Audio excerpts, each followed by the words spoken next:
शिवरात्रि के अवसर पर आपको क्या गलती नहीं करनी चाहिए जिससे भगवान भोलेनाथ क्रोधित ना हो। दोस्तों, चाहे कुछ भी हो जाए, महाशिवरात्रि के दिन मांस मदिरा का सेवन गलती से भी मत करना, नहीं तो आपके साथ कुछ भी हो सकता है। महाशिवरात्रि के दिन देर तक कभी ना सोए, इससे आपका भाग्य बिगड़ सकता है। भगवान भोलेनाथ रुठ सकते हैं। महाशिवरात्रि के दिन दाल चावल या गेहूं से बने पकवान नहीं खाने चाहिए। इस दिन आप सिर्फ फल, दूध, चाय और कॉफी ले सकते हैं। अगर आप भगवान भोलेनाथ जी को प्रसन्न करना चाहते हैं तो इस दिन काले कपड़े भूलकर भी मत पहनना। इस दिन जितना ज्यादा हो सके भगवा रंग या लाल रंग का ही कपड़ा पहने, बहुत ही शुभ और मंगलकारी माना जाता है। इस दिन पति पत्नी शारीरिक संबंध भूलकर भी ना बनाए, अन्यथा भगवान भोलेनाथ के क्रोध का सामना आपको करना पड़ेगा। इस दिन जितना ज्यादा हो सके दान पुण्य करें। भगवान भोलेनाथ को अगर खुश करना है तो यह बातें गांठ बांध ले दोस्तों, यह पाप कभी मत करना। महाशिवरात्रि के इस पावन अवसर पर शिवलिंग पर भूलकर भी यह चीजें मत चढ़ाना, नहीं तो जिंदगी भर आपको किसी बड़ी परेशानी का सामना करना पड़ सकता है। आपका व्रत टूट भी सकता है। भगवान भोलेनाथ अत्यंत क्रोधित हो सकते हैं, जान लीजिए, नहीं तो आपके व्रत रखने का कोई भी फायदा नहीं है। तो चलिए जानते हैं दोस्तों। नंबर 1, पौराणिक कथाओं के मुताबिक तुलसी को माता लक्ष्मी का स्वरूप माना जाता है। माता लक्ष्मी भगवान विष्णु की अर्धांगिनी है। भगवान विष्णु शालिग्राम की पूजा में ही तुलसी का प्रयोग किया जाता है। ऐसे में शिवलिंग पर तुलसी का प्रयोग वर्जित है। यह आपको पाप का भागीदार बना सकता है। ऐसा अनर्थ कभी मत करना दोस्तों।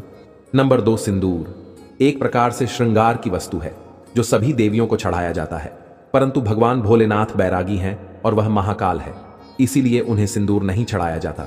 ऐसा पाप आप कभी मत करना दोस्तों। नंबर 3, शिवरात्रि के पावन अवसर पर जितना ज्यादा हो सके आपको भगवा रंग पहनना चाहिए। भगवान भोलेनाथ अति प्रसन्न होते हैं। इस दिन काले कपड़े पहनने से बचना चाहिए और मंदिर में काले वस्त्र पहनकर कभी प्रवेश न करें दोस्तों। नंबर 4, सभी देवी देवताओं की पूजा में हल्दी का उपयोग किया जाता है, लेकिन कुछ का मानना है कि विनाश के देवता भगवान भोलेनाथ जी को अर्पित नहीं करनी चाहिए, क्योंकि हल्दी सौभाग्य का प्रतीक है दोस्तों। नंबर 5, पौराणिक कथाओं के मुताबिक केतकी के फूल भी शिवलिंग पर नहीं चढ़ाने चाहिए, क्योंकि एक बार केतकी के फूल ने भगवान ब्रह्मा के झूठ में साथ दिया था। यह बात जानकर भगवान भोलेनाथ ने क्रोध में आकर केतकी के फूल को श्राप दे दिया दोस्तों। नंबर 6, पौराणिक मान्यताओं के अनुसार ऐसा कहा जाता है कि शिवलिंग पर नारियल पानी नहीं चढ़ाना चाहिए, क्योंकि यह शुभ नहीं माना जाता। नंबर 7, शंख जल भगवान भोलेनाथ ने शंखचूर्ण नाम के असुर का वध किया था। शंख को उसी असुर का प्रतीक माना जाता है जो भगवान विष्णु का भक्त था, इसीलिए विष्णु भगवान की पूजा शंख से होती है, भगवान शिव की नहीं दोस्तों। नंबर 8, तिल यह भगवान विष्णु के मैल से उत्पन्न हुआ था माना जाता है, इसीलिए इसे भगवान भोलेनाथ को नहीं अर्पित किया जाना चाहिए दोस्तों। नंबर 9, भगवान भोलेनाथ को अक्षत यानी साबुत चावल अर्पित किए जाने के बारे में शास्त्रों में लिखा है। टूटा हुआ चावल अपूर्ण और अशुद्ध होता है, इसीलिए यह भगवान भोलेनाथ को नहीं चढ़ता। आप ऐसा अनर्थ मत करना। चावल चढ़ाने से पहले ध्यान से देख ले, कहीं चावल टूटा हुआ ना हो। खास तौर से शिवरात्रि पर यह चीजें भगवान भोलेनाथ को चढ़ाने से व्यक्ति का भाग्य चमक उठता है। भगवान भोलेनाथ अति प्रसन्न होते हैं दोस्तों।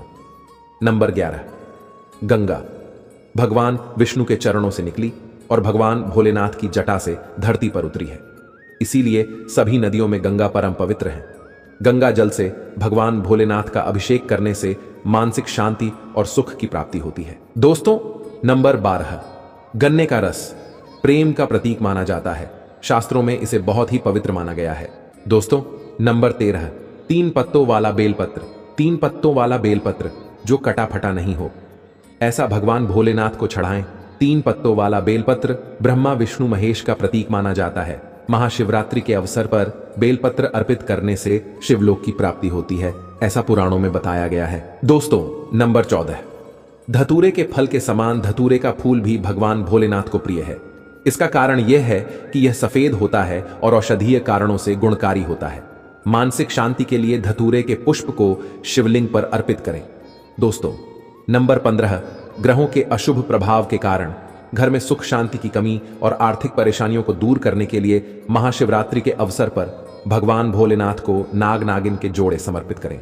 इससे काल सर्प और नाग दोष समाप्त होता है दोस्तों।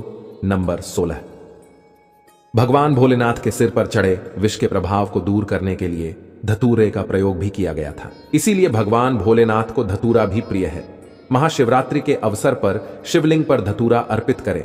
इससे शत्रुओं का भय दूर होता है, साथ ही धन संबंधी मामलों में उन्नति होती है।